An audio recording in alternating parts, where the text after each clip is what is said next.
It starts with the kind of cold that doesn't just creep in, it barges through the night like an outlaw kicking in your door.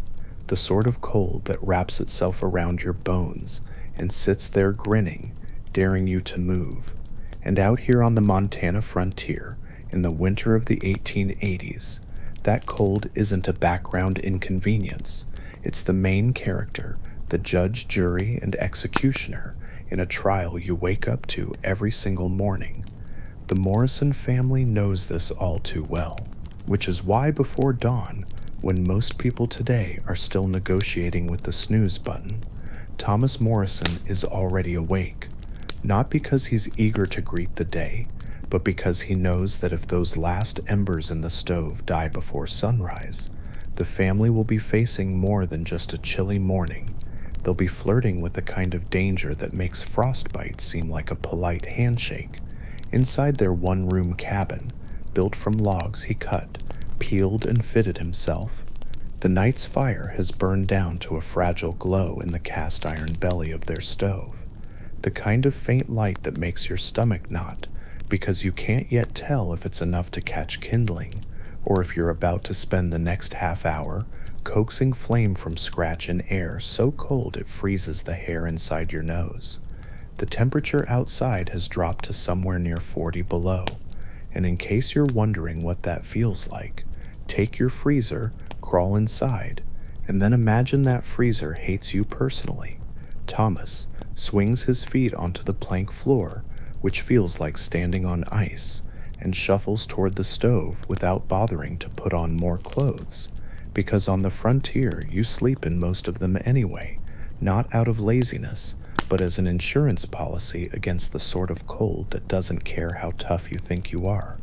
Light, he murmurs to Sarah, his wife, who reaches for the bedside table with the precision of someone who's done this in the dark more times than she can count, fingers finding the matchbox before her eyes are even open, the scratch of the match head sounding absurdly loud in the still cabin, and when the flame flares, it paints her face an orange for just a moment, eyelashes crusted with frost, jaw set in that calm determination shared by people who've long since stopped expecting the world to be easy. Thomas crouches by the stove, eases the stiff hinges open, peers in, and lets out the kind of exhale you make when you've been holding your breath without realizing still some life in there. And so begins the ritual, one part science, one part muscle memory.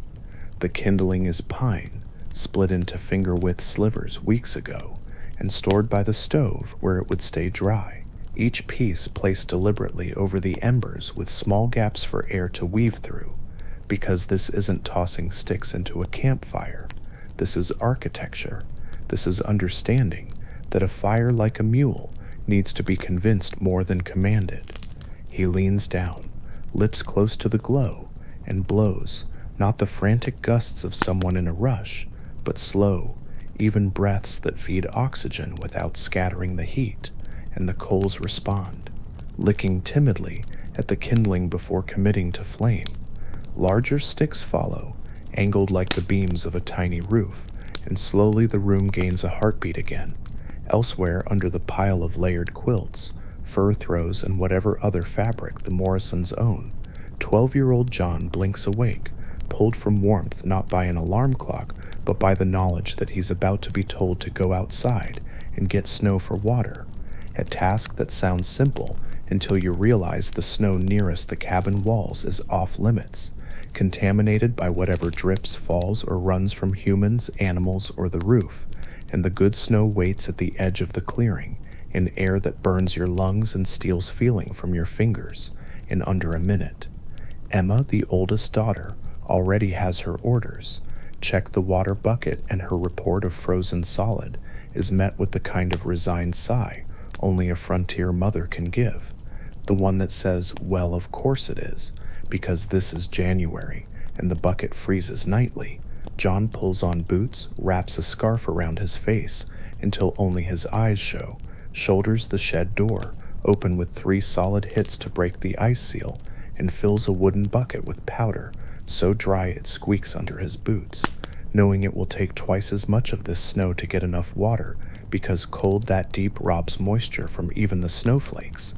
By the time he's back, breath frozen into his scarf, the 6-foot comfort zone around the stove has begun to form, that invisible bubble where survival starts to feel just slightly like comfort. And Thomas is selecting oak logs, dense, slow burning, the sort of wood that earns you hours of steady heat instead of a quick burst followed by shivering. These logs were chosen months ago, split and stacked with the obsessiveness of someone who's seen what happens when you run out in February. Each piece as deliberate in size and shape as if it were cut for furniture. Breakfast is cornmeal mush, thick and plain, unless there's a luxury like molasses to sweeten it, and coffee for the adults because in the frontier hierarchy of needs, caffeine sits somewhere between air and fire. The younger children, William 6, Michael 4, and Catherine 2, are still in bed with Buck the dog, who doubles as a heater, though bed is generous. It's really a quilt-covered pile where body heat gets hoarded like treasure. Thomas heads out to the barn to check livestock, coat pulled tight, boots crunching on snow, finding the cow wrapped in blankets and walled in with hay, still shivering, the chickens huddled and silent in their coop. And if you've never seen a chicken quiet, you know things are bad. He debates bringing them inside, because yes, sometimes the line between house and barn is more theoretical than practical. The morning plan is already forming in his head. Roof ice has to be cleared to prevent dams that back up meltwater under the shingles. Snow must be banked against the north wall for insulation, and wood must be cut from the lot half a mile away, because the stacks by the barn will last 8 days at best.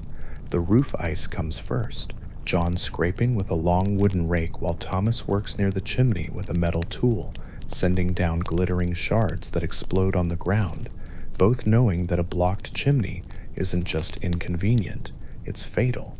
Smoke inside the cabin means you either choke or flee into killing cold. Next comes the snow banking, packing dense layers against the log walls to stop drafts, a trick as old as the cabins themselves, before harnessing up to the sled for the trip to the woodlot. The cold chewing through scarves and mittens, breath freezing into beards, but conversation kept to a minimum to save energy. In the shelter of the trees, it almost feels warmer, though the work ahead will erase any comfort quickly. Thomas selects trees with the instinct of a man who knows wood the way a shepherd knows his flock, tapping trunks with the back of his axe, judging by sound and sight which are seasoned just enough to burn well. Dead for a year or two, solid, not punky. The first is oak, and the 2-man saw they use is as much a test of rhythm as of strength, each push and pull deliberate, letting the blade's teeth do the work. The trunk falls with a crack and a shudder through the frozen ground, and then comes the bucking into stove lengths, the splitting with wedges set just so along the grain. Each piece a puzzle solved before it ever meets flame. Thomas explains wood like he's narrating a documentary. Pine for quick heat, but too resinous for overnight. Oak for steady coals. Hickory for the long haul. Each log a role in the theater of survival. They cut, split, and stack on the sled until it's a 4-foot-high wall of fire's future, rope tied for the drag home. The trip slower now, sled heavy, wind picking up, sky dimming toward the color of steel, storm coming fast. Sarah meets them at the door with relief, and the next half hour is a blur of stacking wood indoors, brushing off snow, sorting by dryness and type, because sloppy storage wastes fuel, and wasted fuel is wasted life. And then the storm is on them, wind hammering the cabin, testing the chinking, finding a gap by the north window that Thomas fixes with warm clay, ash, and animal hair, a mix that sounds like superstition but works like magic, sealing the breach before the cold can win more ground. As night drops hard and fast, the cabin's defenses hold double log walls with moss-packed gaps, sod roof layered over birch bark and more moss, floors raised above ground and stuffed with pine boughs, windows covered in oiled paper under quilts, and the family settles into their winter night choreography, fire banked for slow burn, Heated stones wrapped and tucked at bed ends, layers piled on without shame, because vanity is useless when the alternative is hypothermia.